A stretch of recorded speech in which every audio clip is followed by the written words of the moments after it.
বৈশাখের প্রচণ্ড দাবদাহের মধ্যে চলছে বগুড়ার গাবতলী উপজেলায় নির্বাচনী প্রচারণা। তাপকে উপেক্ষা করে থেমে নেই প্রার্থীদের প্রচারণা। উপজেলার পেরিরহাটে গণসংযোগের খবর জানিয়েছেন উত্তরাঞ্চলের ব্যুরো প্রধান চপল সাহা। প্রচণ্ড দাবদাহের মধ্যেই চলছে বগুড়ার গাবতলীর উপজেলা নির্বাচনের প্রচারণা।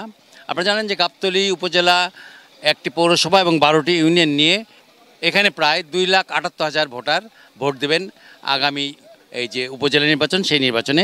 আমরা দেখতে পাচ্ছি এখানে গণসংযোগ হচ্ছে এবং গণসংযোগে যিনি উপজেলা চেয়ারম্যান প্রার্থী তিনি গণসংযোগে কিন্তু মানুষের সাথে কথা বলছেন এবং আমরা দেখতে পাচ্ছি তিনি দাঁড়িয়ে আছেন এবং তিনি কথা বলছেন তাদের সাথে। আমি একটু কথা বলবো উপজেলা চেয়ারম্যান প্রার্থী যিনি বর্তমান উপজেলা চেয়ারম্যান, তার সাথে কথা বলবো।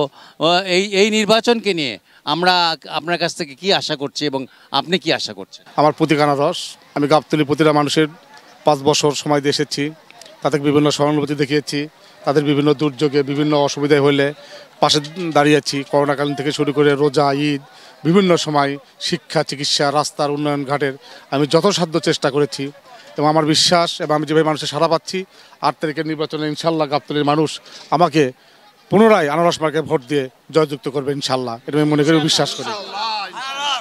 আপনি শুনছিলেন আপনার যিনি এই বর্তমান উপজেলা চেয়ারম্যান এবং আগামী দিনের যে ভোট, সে ভোটে তিনি প্রত্যাশী যে তিনি আবারও পুনরায় নির্বাচিত হবেন। গাবতলীর পেরিরহাট থেকে এই ছিল আমার কাছে সর্বশেষ সংবাদ।